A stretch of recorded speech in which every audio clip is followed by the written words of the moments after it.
declaration made on social media by one of its senior members, Honorable Nhial Deng Nhial, on 15th October 2025. Honorable Nhial Deng has been a distinguished and a senior member of the SPLM since its inception, having held numerous key positions within the movement, the government of South Sudan, and the government of the Republic of South Sudan. Within the party, Honorable Nhial served as a member of the Political Bureau and the National Liberation Council. In the current government, he serves as a member of the revitalized Transitional National Assembly, representing the SPLM. Honorable Nhial was one of the leading negotiators for the SPLM during the Naivasha peace talks that culminated in the Comprehensive Peace Agreement, CPA, signed on 9th January 2005. This landmark agreement secured the right to self-determination for South Sudan, leading to the 2011 referendum and eventual independence. Between 2005 and 2008, in the government of South Sudan, he served as Minister of Regional Cooperation, the equivalent of Foreign Affairs. From 2008 to 2011, following the tragic death of Honorable Dominic Deng in a plane crash, Honorable Nhial was appointed Minister of SCLA and Veteran Affairs, replica of the current Minister of Defense and Veteran Affairs. Post-independence, Honorable Nhial held several significant portfolios, including Minister of Foreign Affairs, Minister of Presidential Affairs, Presidential Envoy, and Chief Negotiator on behalf of the government for the implementation of the revitalized agreement on the resolution of conflict in South Sudan, RRCAS, and the Rome peace process. It is therefore surprising and deeply disappointing that his defection and the subsequent formation of South Sudan Salvation Movement as SSM are premised on allegations of government failure to protect lives and property, lack of a comprehensive disarmament strategy, rampant corruption, and economic erosion. Fellow comrades, ladies and gentlemen, it is disheartening that Honorable Nhial seeks public sympathy by blaming the government for recurring inter- and intra-tribal conflicts, citing lack of disarmament, logistical support to the army as the root causes. We remind the public that from May 2008 to July 2011, Honorable Nhial himself was a minister in charge of the defense docket, the SPLM and Veteran Affairs. By then, his tenure coincided with the widespread communal violence which claimed many lives, including conflicts in Jonglei State, Nuer-Dinka conflict, Dinka-Murle conflict, Murle-Nuer conflict, and clashes in 2009. Warrap State conflicts include Gogrial East and Greater Tonj in 2010. Also Lakes State with multiple community clashes in 2010. When South Sudan was engulfed in violence during his watch, what comprehensive security strategy did Honorable Nhial propose or implement? Instead, he was frequently absent from the country, reportedly traveling to London to attend Arsenal football matches, leaving the president to personally intervene in the conflicts. Hotspots. Our question is about whether Honorable Nhial has ever visited these affected communities or engaged in meaningful with them. In his tenure, the economy was good. The soldiers used to get their salaries on time, and the defense budget accounted for 40% of the national budget by then. Further, it is surprising that as a sitting member of the revitalized Transitional National Assembly, whose mandate includes legislation and government oversight, Honorable Nhial chooses to point fingers at a tiny political elite surrounding the president, accusing them of diverting oil revenues through inflated infrastructure contracts. If Honorable Nhial possesses substantive evidence, he should have introduced a private member's bill to summon relevant ministers, finance and planning, petroleum, justice, and constitutional affairs, and roads and bridges to investigate and address these allegations transparently. Honorable Nhial also asserts that both the SPLM and SPLM-IO are deliberately delaying implementation of RSS to avoid free and fair elections due to fear of losing. We categorically reject this claim. Neither the SPLM chairman nor the leadership fears electoral competition. The SPLM has prepared thoroughly for the 2024 elections, as witnessed by regional endorsements and the SPLM Renaissance Mission. The parties to RSS agreed on a roadmap extending elections to December 2026, and this reflects a consensus on timelines. The SPLM, in its consultations with the leadership, is prepared for elections in 2026. In addition, the SPLM also directed its members in the Transitional National Assembly to expedite the recommendations of the Election Commission so that the elections are held on planned time in South Sudan.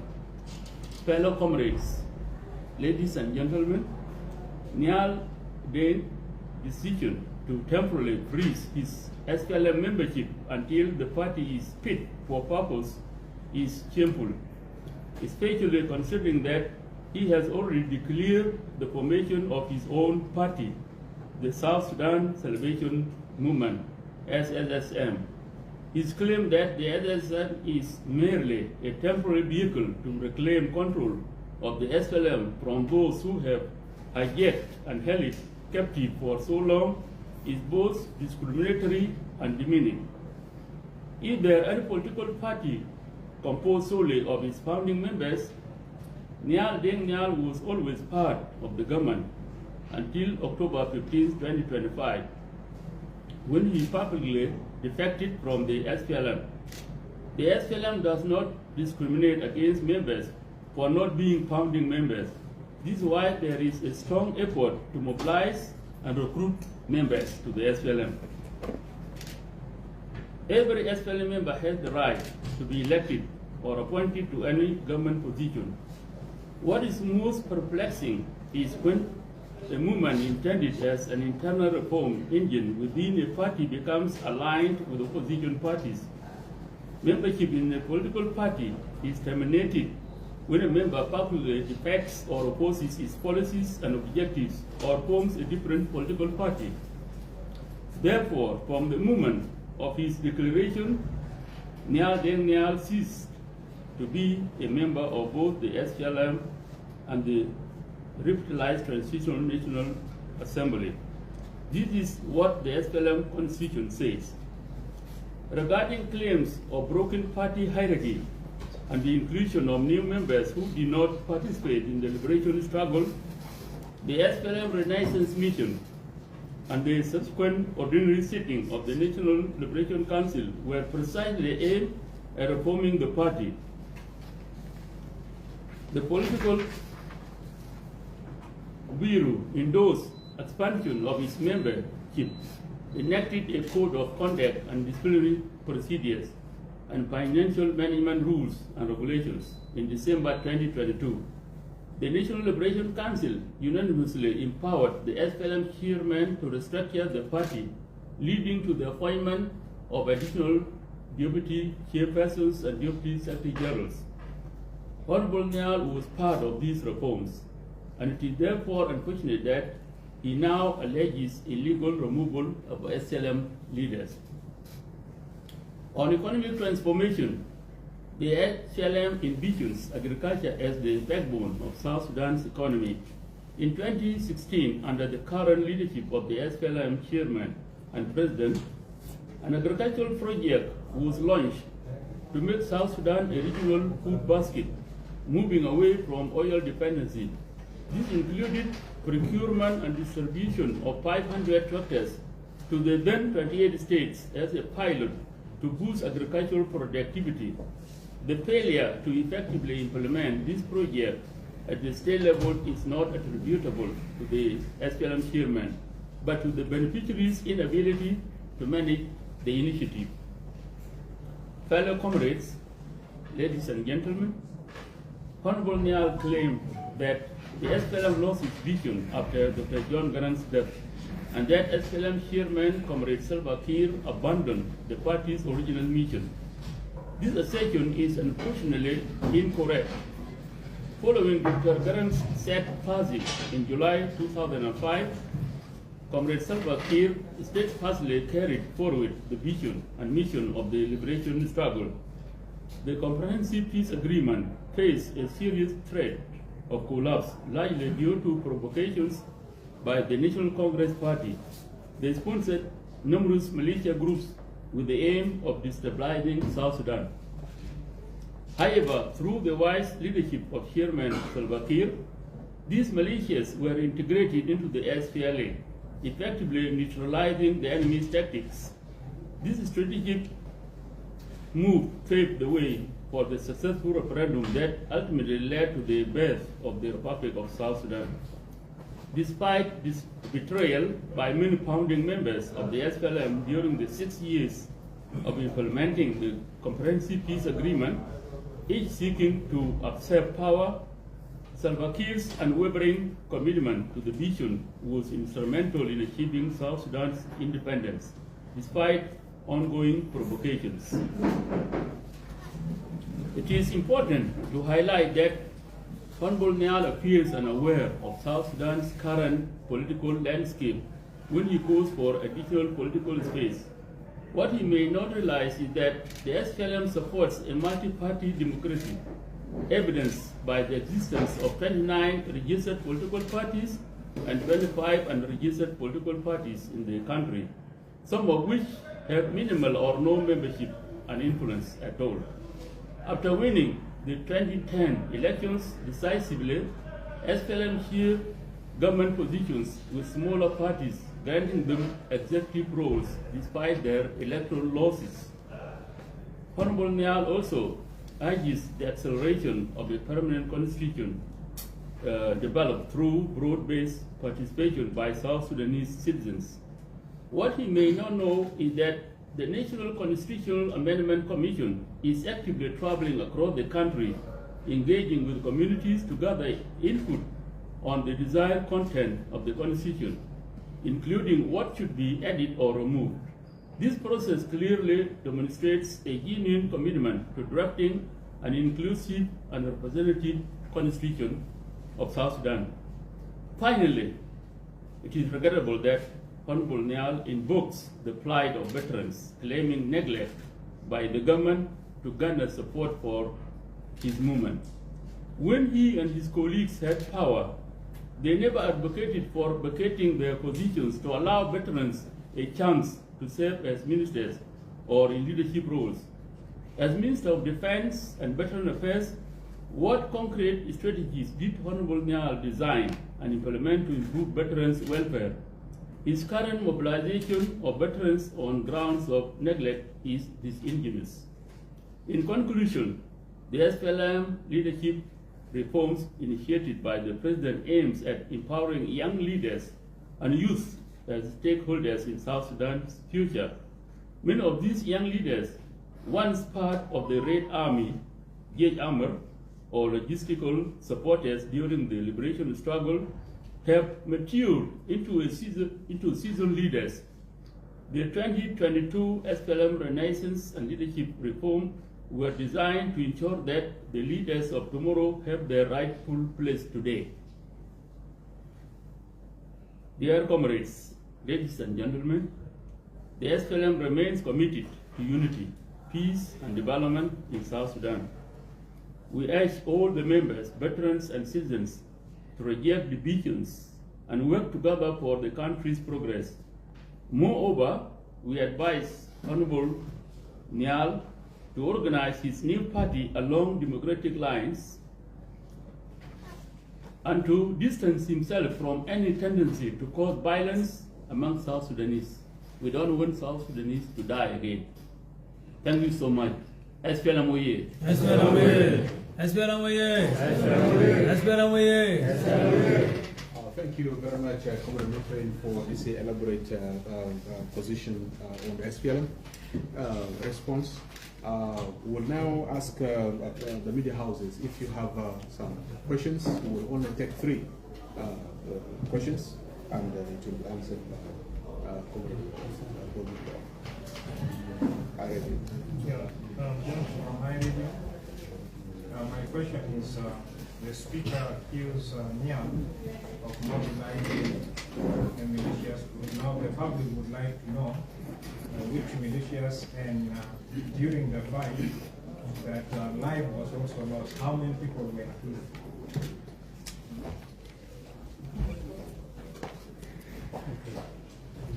Yes, my name is Santo. I'm a freelance journalist. I work for Juba Echo. I just have one question. After the declaration of Nhial Deng that he has temporarily froze his membership of the SPLM, there has been reports on the social media that the leadership of the SPLM has ordered the arrest of some people who are allegedly linked to him. Is that really true? Can you confirm that? Thank you. Last question. Gender balance? We can have Gender balance? Yeah. Okay, thank you so much. Thank you so much. My name is Mokar, I'm a journalist from Classic FM. As you were mentioning before, that Nhial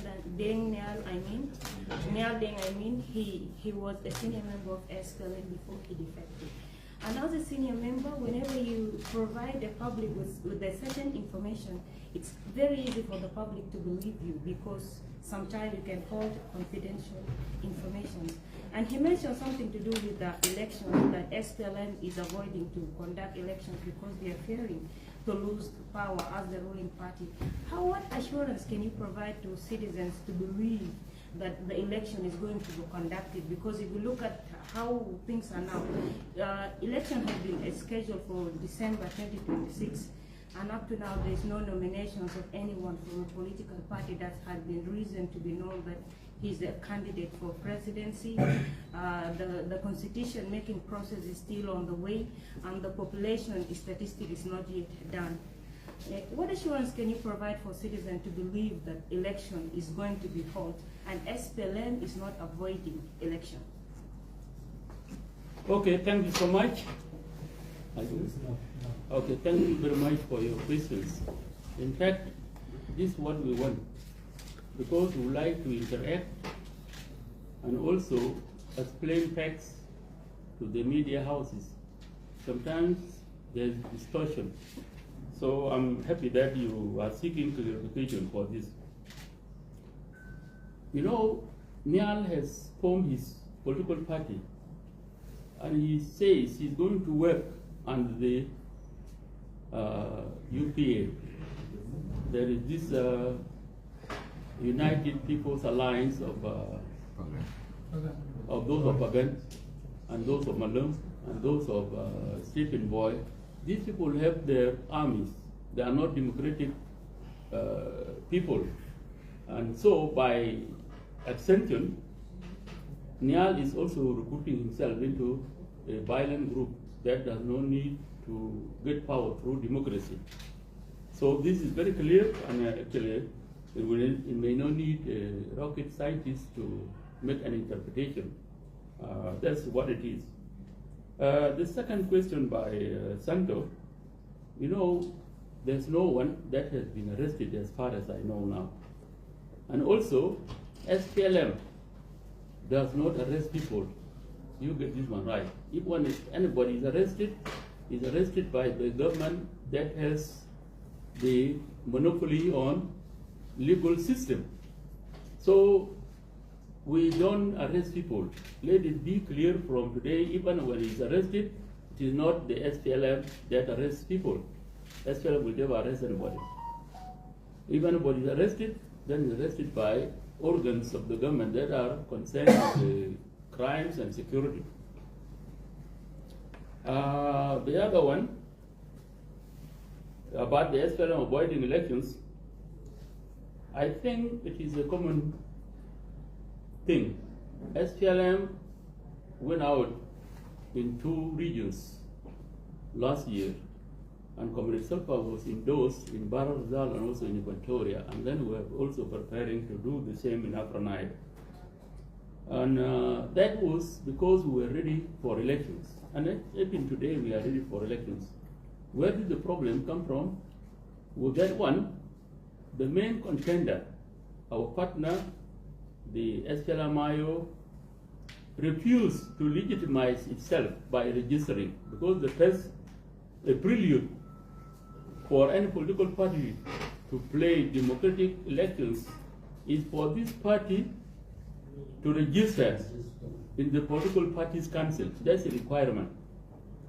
And up to now, IO is not registered. They are not registered as a political party. And this is what the appeal we were making before, when we were saying, if our son, Brother Nhial, is to play politics by forming his political party, he is free to come even to South Sudan. He can register his political party and he can campaign, because the differences among people will be reflected in the political programs. The people of South Sudan will have their choice of the leader